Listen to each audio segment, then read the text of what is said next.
Hello, and welcome to Book 3, Chapter 6 of You Should Be Reading. Today, I would like to talk to you about The Timekeeper by Mitch Albom. Now, this is a book that caught my eye. Just happened to be out and about. Wasn't even in a bookstore. Just happened to be in a Walmart, actually, and it was laying there with a bunch of other books, and I saw The Timekeeper, a novel. So I'm like, what's this about? Picked it up, had a little look at the back, opened it up, had a little look on the inside. Things looked kind of interesting, so I picked it up and brought it home with me. And I thought it would be a interesting book to cover, especially now since it's almost going to be New Year's in just a few days. Um, and this book actually ends on New Year's Eve. So I thought, why not? Let's give it a shot. So what is it about? Well, right off the bat, this isn't the type of book that I would normally have read. Uh, the fact that I didn't know too much about it, um, the fact that it was mentioning God was mentioned on the back. I'm not too big on books that delve a lot into religion, uh, especially a specific type of religion um, where it's purely focused around that, as if that is the only religion that is going to matter. It's the only one that is real. Um, I don't really like books that come at that from that side of things, especially not real religions. If you're talking like fantasy religions and stuff like that, that I tend to be a little more lenient on. However, this book does come at it from a very um, Christian point of view.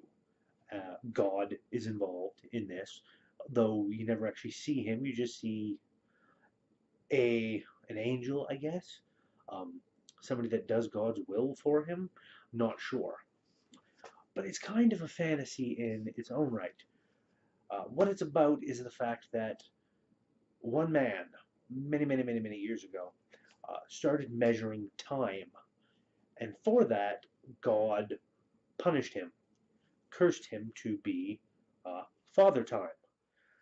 He stuck him in a cave somewhere where he wouldn't age. He would be, for all intents and purposes, immortal.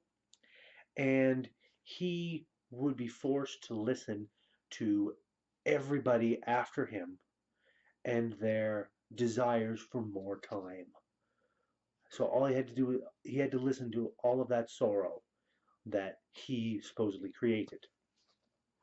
And it takes place from his point of view, um, and his name being Dor, D-O-R, back in the day. It also takes place from the point of view of two people in modern day.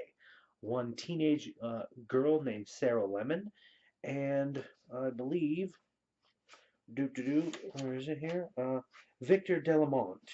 He is a very old man, very rich, very powerful, and he is dying of cancer. Meanwhile, the young lady, she has a boyfriend. She's a bit on the heavy side, a bit on the geeky, nerdy side, very intelligent, but always convinced that nobody wants to spend any time with her. And the three lives of these people all intersect in this book around the millennium, I believe 2012, that particular millennium when the world is supposed to end. And some interesting things happen. It was a very quick read. I will give it that. It only took me about 3, maybe 4 hours to power through this. The chapters are very short, usually like maybe 2 pages, sometimes 4 at the most. They're not really, not terribly long chapters. And they tend to be even those chapters tend to be broken up into this is a section from Sarah's point of view, this is a section from Victor, this is a section from Dor slash Father Time, and Father Time gets sent to the real world uh, and has complete mastery over time. He can basically step outside of time, sort of. It's still moving, just very slowly, and he explores the world and finds out everything about it, and ends up running into our two main characters and following them around, trying to figure out what he needs to do to help them. Uh, there is an undercurrent in this book about God having a plan, and that God's plan is, of course, infallible because it's God. Uh, but despite that, despite the religion, despite the focus of the book and whatnot, I never really found it. I never found the book um, to being preachy to me. That it was telling me that I had to accept it, had to accept God having a plan, had to accept the message that the book is trying to convey. Um, and that I liked. That I liked, which is why I am throwing it up here on my little channel for anyone out there, because it doesn't strike me as being a preachy book. It doesn't strike me at all that way, and I did like that. And the story wasn't that bad. I found myself tearing up a bit at an appropriate moment towards the end. Um, I'm not going to spoil that bit. I'm not going to spoil what happens, but all in all, it's very, very interesting. I would recommend this book by Mitch Albom. I haven't read anything else of his. I'm not sure if I will. I don't know. I'll be poking around at some of his work, seeing what it's all about. I might read some more, but this one in particular, Mitch Albom, The Timekeeper, it's fairly good. I would recommend that you pick it up. And I believe it's actually fairly cheap too. Yeah, about $10 for a book up here in Canada, $8 down in the States. It's pretty good price. Can't beat that. So yes,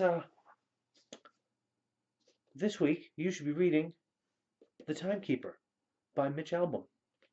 And until next time, if you like my videos, please feel free to give that like button a little tap.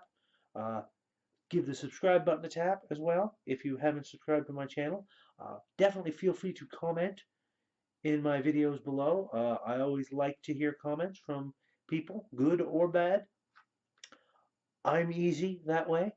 And yeah, tell your friends about me. Tell your enemies. Because some of my videos probably are pretty terrible.